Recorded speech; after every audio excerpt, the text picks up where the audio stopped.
Okay, so there's a link for this quick talk here.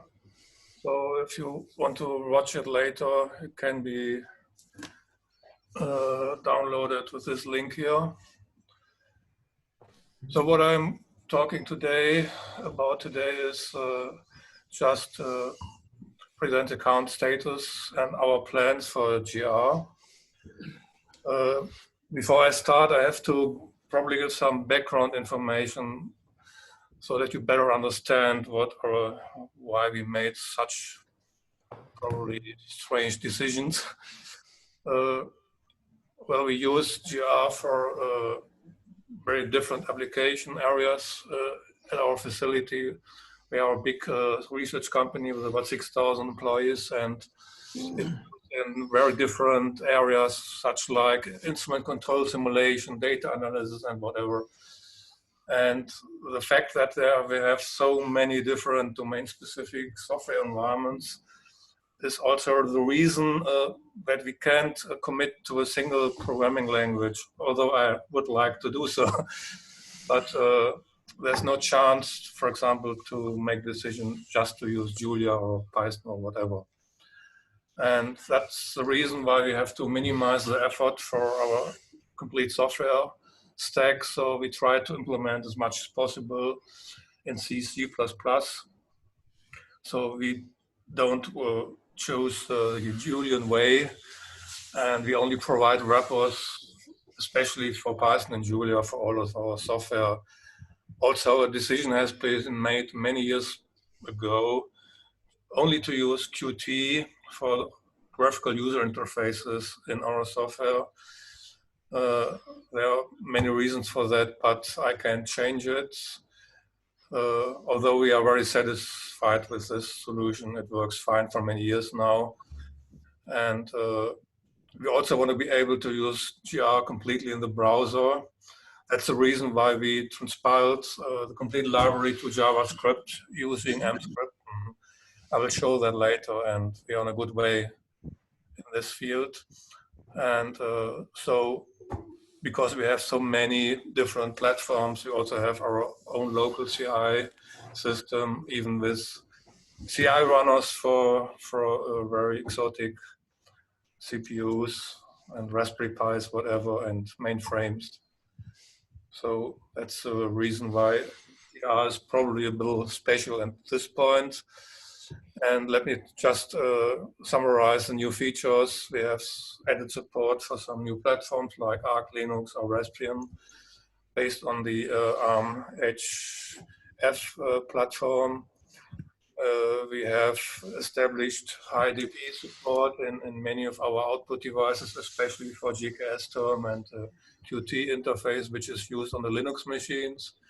We have now much better PGF and TXT support for the LaTeX output from GR. Then there were several bugs concerning multiple connections on our terminal devices which are now solved. There were requirements for better output video formats, which are now integrated into GR, especially WebM for the Microsoft environments and MPEG-4. Yes, we have now a complete CMake build because our user had a demand for that. And so the complete software can be built in less than 30 seconds. The CMake, I was very surprised to see those results. Also, we have additional deployment trees that we use now, for example, SUSE Open Build Service. So the complete binary distribution is also built on this platform, or platforms that we can support on our own local CI system. Then we added some multi-threaded software renderer from meshes. That's because we also want to use the basic 3D functionality also on headless systems, for example, on HPC systems here on our campus. And we improve the MATLAB compatibility. And maybe you know there's, in the meantime, an additional package from a contributor called GR Utils, which is also now supported. So what are these new improvements which also affect the plot S library? Well, right now we can generate marker symbols and shapes in the style that's required for plot S. It's very similar to what Matplotlib offers. And we had to modify all our output devices to fulfill these requirements. This also makes it possible to create compound outlines. We have a new function for that. And that's very interesting for plot S and probably also for Maki, because it's with this features we also can create very complex arcs, B-splines, or line segments, which are also used for the free type output. We talked about this yesterday with Simon. And well, this is the base feature which is required to generate these free type fonts. With this new, we use the glyph stroker from FreeType to draw the outlines of those fonts, which are required, for example, to use our new latent integration renderer, which is now capable of producing real publication quality plots. So we no longer create only pixmaps or kind of inline PNGs to display LaTeX formulas, but we render them using vectorial glyphs. And for this, because we have included two additional fonts in the GR distribution, one that is used by Matplotlib, it's called Déjà Vu Sans, and one that's especially used by normal LaTeX implementations like Tex Live, and it's a computer modern font. But we added some math extensions to this font to have all the characters available in one single font. That's due to performance issues. If you have to load several fonts at the same time, the system will probably slow down. I will show that later in a live demo, and I think we have found a good compromise here. So as you can see, the resolution is really good, and it can be zoomed in without any loss of precision. And this is also the point where I want to present some experimental features. We have integrated so-called meta layer in our software. I will explain it in the next slide, how it is integrated into our framework. It's based on transpiled GR code, so our complete library is now transpiled from C++, C++ to JavaScript. Even the free type part has been compiled and now integrated, and this allows us to use more functionality, which has been required by a lot of users, especially in the PlotS community. We can pan zoom now, not by a graphical zoom, but by a real logical zoom. We can select rectangular regions of interest, and well, the same procedure that is described here in the right screenshot can also be used in an intelligent Qt terminal, which will be included in one of the next releases of GR. This is what I'm showing here is already part of the current branch, but it's thought still to be experimental code because we didn't test it enough to make it production stable. Then we have a lot of plans to extend the features, the functionality of this new meta layer. For example, we want to add Hoover effects or callbacks into the calling APIs, like it's used in other, for example, Python packages like Bouquet, but we want to offer it in a more language independent style. So those things are also ongoing right now and will probably be part of one of the next releases.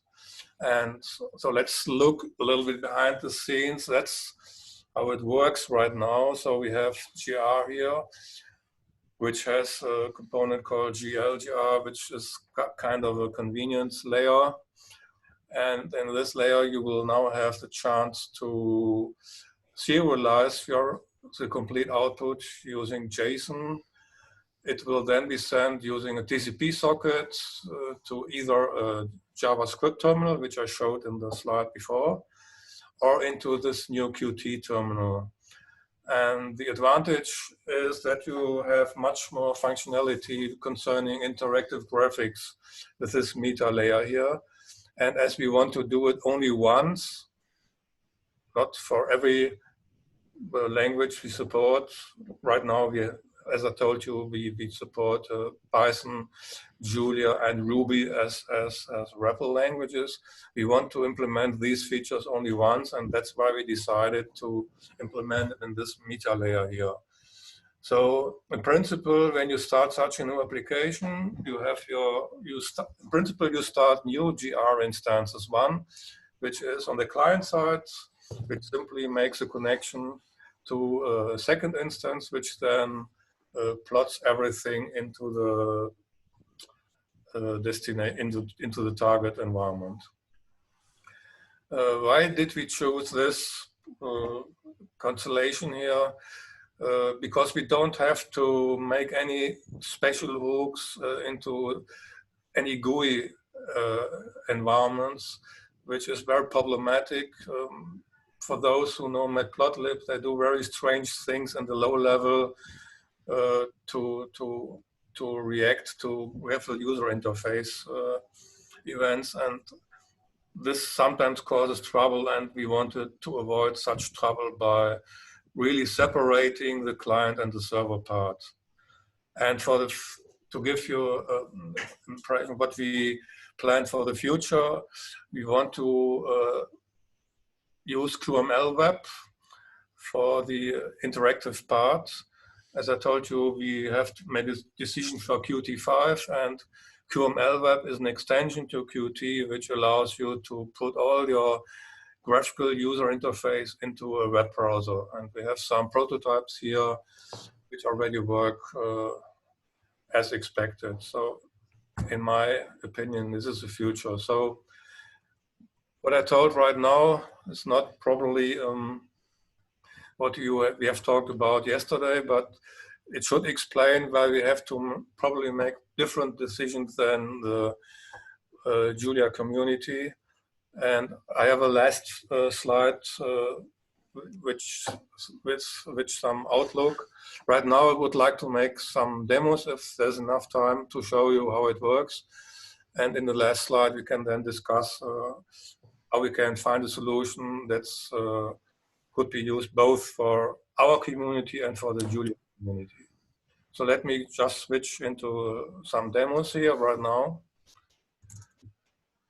Just to show you how these rendering of LaTeX works. Let me first show you the C part, which is probably interesting for Simon, because yesterday he told me that he wants to integrate similar thing into Maki. I just want to tell you here what the problems for us were. If you want to integrate your own fonts, you need exact information about the geometry of all of these glyphs. You need to calculate the cap heights, the baselines. You need to position the text depending on your alignment attributes. And in this demo, I want to show that we have successfully integrated all these things. And that is not only true for such free type fonts, but also for the LaTeX render, which I will show in the next slide. And you see here some special characters. Those last characters here are part of the math extension, which is not provided by the normal computer modern fonts. On the other side, if you use the Latin modern font, I think which has been chosen by Simon, you don't have kerning information for the glyphs, so it's very complicated to have both features in one file. That's why we decided to merge two different font files into one font file that you can use. Oops, that we can use both for the normal text output, but also for LaTeX formulas. And with this example here, you can see that it's quite very fast.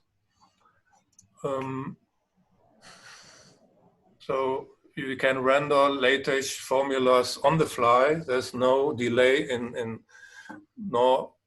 neither with the calculation of the different text boxes, nor with the display in our GR framework. And you can still make real-time graphics with this LaTeX formulas. It's much faster than before because we don't have to move pix maps around, but can use our new vector operations to draw these things here.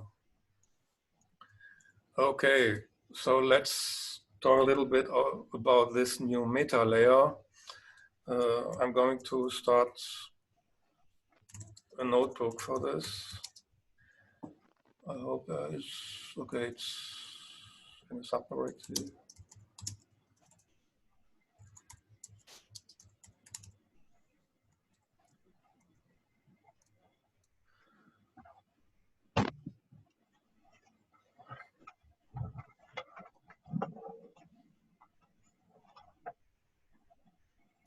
Can you see everything here? Yeah. The main thing is that our goal was not to change anything in existing code. And the trick is right now that you only define an environment which tells GR not to use the traditional output devices, but to use one of those new meta layers. And by defining this environment here, GR display, you can redirect the GR output to our JavaScript environment. Another alternative would be to specify meta here, which would use our Qt environment. And you see here the plot looks exactly like it looks if you would have displayed it in a terminal. But now you have zoom capability, and just by pointing here, you can pan the graph wherever you want. You can make rectangular regions of interest. And right now, all these things run without any modification of any existing code. But we still haven't implemented those callbacks, which would allow us to make very interesting Hoover effects or those things. But this will be probably released before the JuliaCon, and then I will probably make a talk about this if it's accepted. And well, this is, I think, the future for us. If you want interactivity, then our plan is to add those QML web things to the browser. I will show it in another demo here.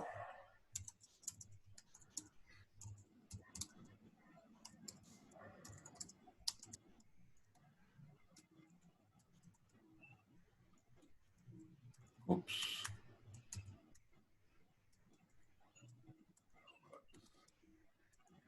Where are we? Okay. This is a simple QML demo where the demonstration, where the graphical user interface, which is very simple in this case, it's just a demonstration, is completely separated from the code. So you have a descriptive part which describes the user interface, which in here is just this slider which changes the number of bins, I will make it a little bit bigger, otherwise you can't see something here. And you have this automatic display of the cursor here. And with this technique and the new QML layer, we would be able to produce the same output here in the browser window. Unfortunately, we only have some prototypes about this, but it seems to work like expected. And yes, with this, we don't have to depend on other interactive packages or whatever. And the user doesn't have to change any of his scripts. And that's our main goal at this point. So I think that's enough for the demonstration. I will switch back to the talk. So, as mentioned, this QML web engine is one of the most important things for the future development in our GR framework, because we really need it for our instruments controlled software. And again, we want to move as much functionality as possible into our meta layer, because then we have to only make it once. And that's the point where we can come back to what we discussed yesterday about recipe systems and layout managers and all these things.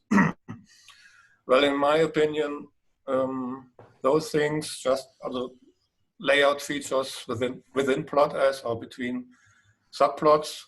They should all be implemented in one place. And the same for recipes.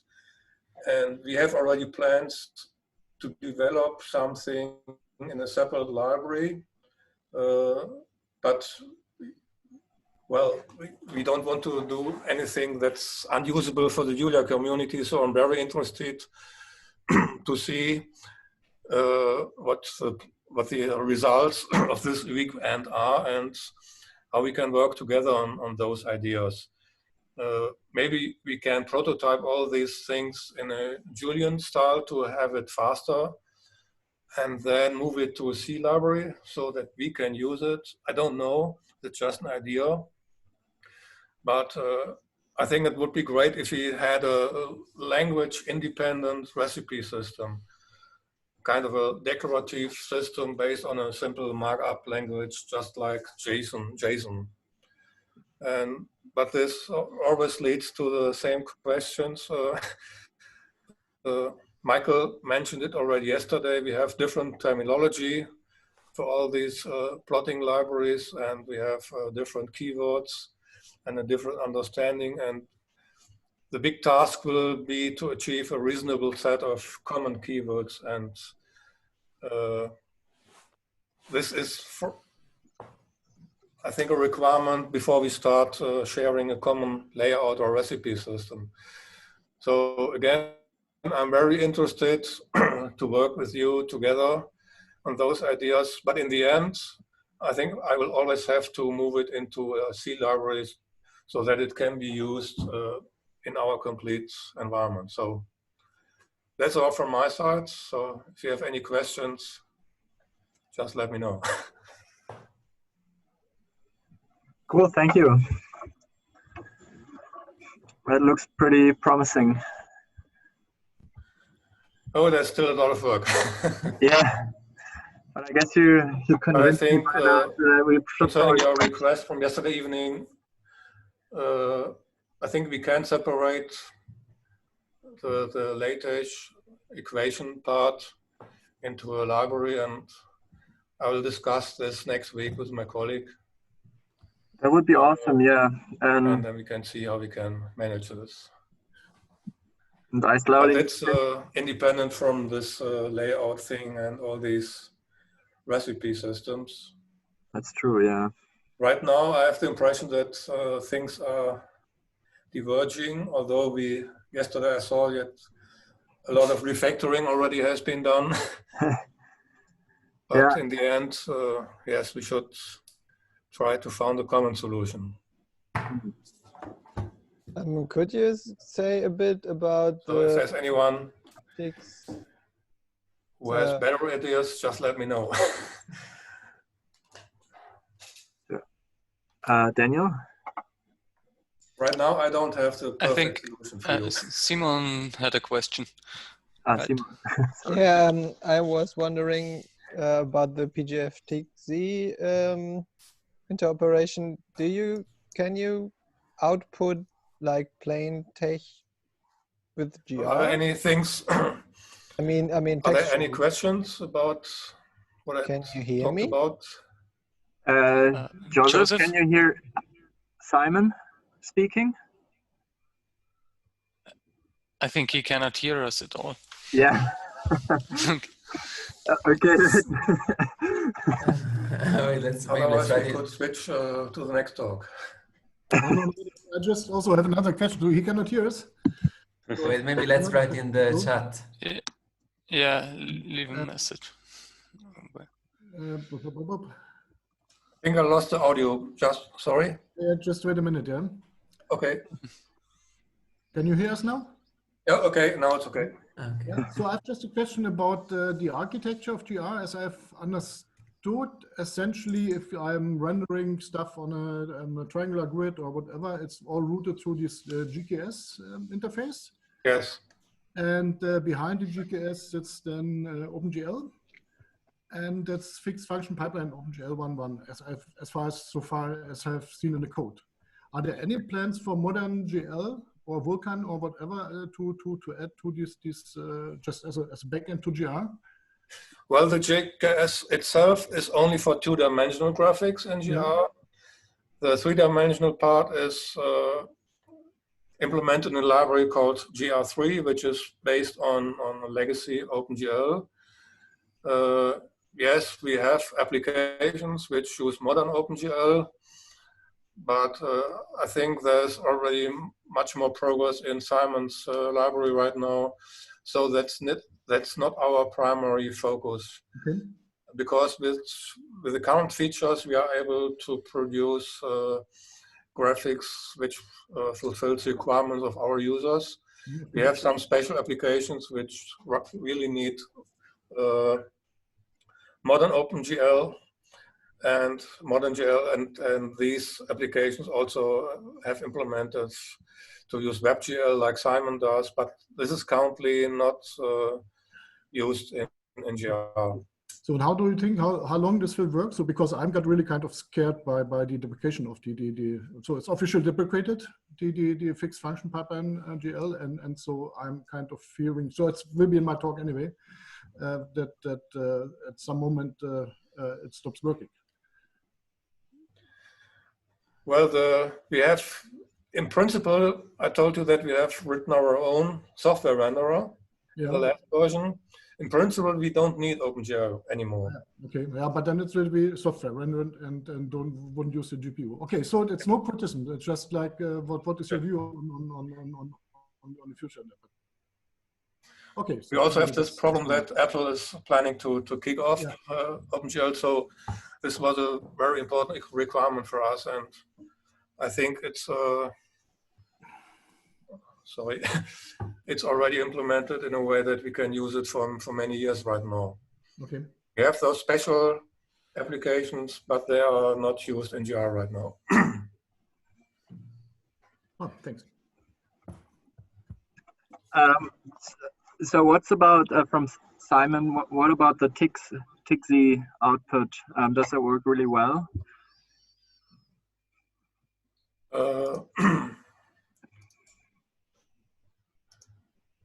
You mean this here? Yeah. What's the state of that?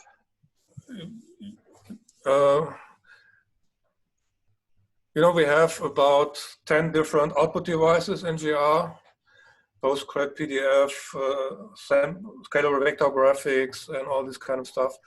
And PGF is one of those. And you can create a text document, which can then be included into your text file. Yeah, is it has it the same functionality as all the other outputs, or is there something missing, or will it look a bit different, or did you manage to actually make it look very similar and have support all the features? Well, it looks the same. Huh. There's no. That's a very strong reason to use GR as a backend for Maki, I guess. Wait, but now I'm sorry, I'm a bit confused. So the tick support, it means you can actually draw a regular LaTeX plot that you would include as a doctech file in your paper, for example. Yes, yes. Ah, wow. Yeah, that's yeah, Maybe that's a very solid point to, to maybe I support can this. maybe I can show.